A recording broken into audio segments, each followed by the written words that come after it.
Hello everyone. Today we will discuss expansion of an ideal gas. Okay. आज हम ये discuss करेंगे कि जो आइडियल गैस का एक्सपेंशन होता है वो कितने टाइप्स के होते हैं। तो आइडियल गैस का एक्सपेंशन जो होता है मेनली वो 2 टाइप्स का होता है। फर्स्ट होता है आइसोथर्मल एक्सपेंशन, सेकंड है एडियाबेटिक एक्सपेंशन। ठीक है, आइसोथर्मल एक्सपेंशन होगा तो इसका मतलब ये होगा कि वहाँ टेम्परेचर जो गैस का टेम्परेचर होगा वो थ्रू आउट द प्रोसेस क्या होगा, कांस्टेंट होगा। ड्यूरिंग एडियाबेटिक के टाइम क्या होगा, हमारा एडियाबेटिक एक्सपेंशन में हमारा हीट कांस्टेंट होगा through out the process.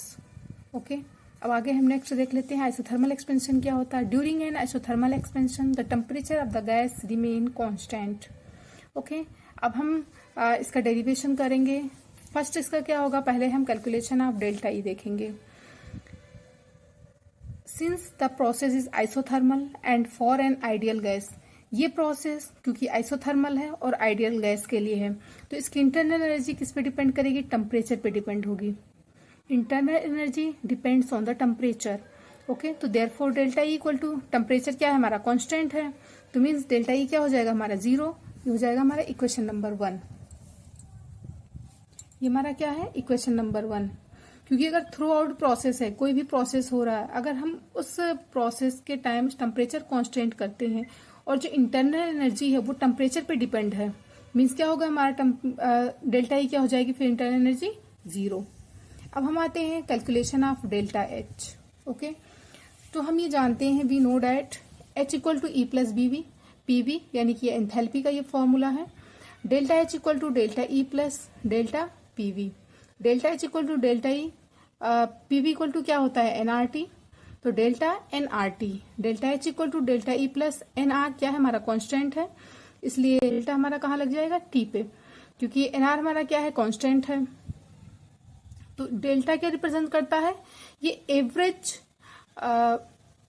Difference को रिप्रेजेंट करता है, एवरेज डिफरेंस को। Okay, but delta T equal to 0, क्योंकि आइसोथर्मल प्रोसेस है, आइसोथर्मल प्रोसेस क्या होगा, डेल्टा टी 0 हो जाएगा। डेल्टा टी 0 है and delta E is also 0, therefore क्या हो जाएगा, डेल्टा एच इक्वल टू 0। जब डेल्टा एच इक्वल टू 0 होता है उसे हम क्या कहते हैं, आइसेंथैल्पिक प्रोसेस। इसकी एक वीडियो अलग से मैं आपको बनाऊंगी और इस पे अपलोड करूंगी। ओके, आगे हम देखते हैं calculation of heat. The first law of thermodynamics is given Q equal to delta E plus W. ये मैंने अपनी एक वीडियोस में इसकी डेरिवेशन पूरी कर रखी है, calculation first law of thermodynamics की कैलकुलेशन आप वहां से देख सकते हैं इसकी डेरिवेशन कैसे हुई है। तो Q equal to delta E plus W, क्योंकि यहाँ पे डेल्टा ई 0 है तो Q equal to delta E की जगह हम क्या रखेंगे 0 प्लस डब्ल्यू, तो Q इक्वल टू क्या हो जाएगा हमारा W। अब हम वर्क कैलकुलेशन करेंगे, कैलकुलेशन ऑफ वर्क। ठीक है, सपोज हम ये कंसीडर करते हैं किसी सिलेंडर में गैस है, ठीक है, और उस पर प्रेशर हम अप्लाई करते हैं फ्रिक्शनलेस क्रिस्टल से। ठीक, गैस एक्सपेंड करता है isothermally. If gas expand isothermally it's pressure is decrease up P minus dP। ठीक है, क्या होगा अगर आइसोथर्मली एक्सपेंड करेगा तो उसकी प्रेशर क्या होगी, हमारी डिक्रीज होगी। Now the work done by the gas will be क्या हो जाएगा, dW equal to minus P minus dP और dV। dW equal to minus PdV plus dP into dV। अगर हम ये एज्यूम कर लेते हैं कि dP इंटू dV क्या हमारा नेग्लिजिबल है, तो हमें क्या होगा, dW equal to minus PdV बचेगा।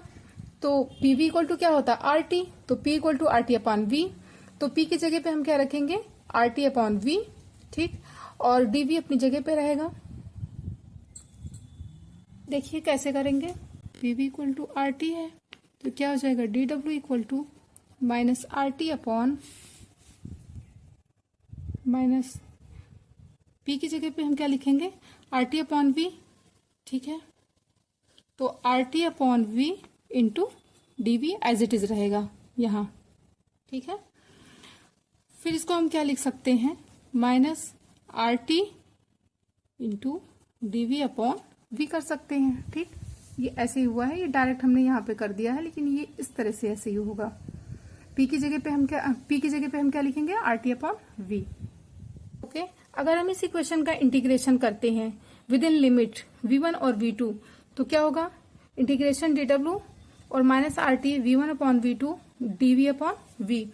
तो मैथ्स वालों को तो बहुत अच्छे से पता होगा कि इसका ये होता है dx इक्वल टू क्या हो जाता है x, एंड अगर लिमिट लगी है अपॉन x1 और x2 तो dx upon x equal to ln x2 upon x1 होता है।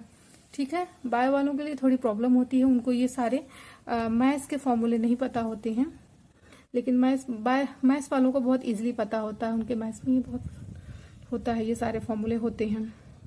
तो अगर हम इसमें लिमिट लगाते हैं अपनी पिछले इक्वेशंस में, तो डीडब्ल्यू में तो हमने लिमिट नहीं लगाई है, वर्क वाले में हमें यहाँ हमने दूसरे पोर्शन में अपने इसकी लिमिट लगाई है V1 एंड V2 की।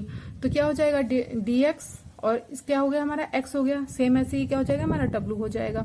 और यहाँ पे हमने dx अपॉन x में लिमिट लगाई है x1 x2 तो क्या हो जाएगा, ये log में चेंज हो जाएगा, log क्या हो जाएगा x2 अपॉन x1। तो सेम वैसे RT तो हमारा पहले से ही था बाहर, इस पे लिमिट नहीं थी, dv अपॉन v पे लिमिट थी V1 और V2 तो ये हमारा किस में कन्वर्ट हो जाएगा, ln V2 upon V1। Okay, अब हम बॉयल्स लॉ के अकॉर्डिंग क्या होता है, PV इक्वल टू कॉन्स्टेंट होता है फ्रॉम बॉयल्स लॉ। तो P1 V1 इक्वल टू क्या होगा, P2 V2, P1 P2 equal to V2 upon V1। ठीक, इक्वेशन हमने 5 मान लिया। इक्वेशन 4 एंड 5 वी गेट, देखिए इक्वेशन 4 एंड 5 वी गेट क्या होगा, W equal to minus RT log P1 upon P2। Equation 4 and 6, ये जो V2 अपॉन V1 था हमारा और P1 अपॉन P2 है, इक्वेशन 4 एंड 6 क्या होगा, ये दोनों both are the expression of work during the isothermal expansion of an ideal gas. क्या है, हमने वर्क कैलकुलेट किया है during isothermal expansion of ideal gas के क्या किया हमने, ये वर्क का कैलकुलेशन किया है। ये वीडियो के डिस्क्रिप्शन बॉक्स में ये नोट्स मिल जाएगा आपको। Okay, thank you.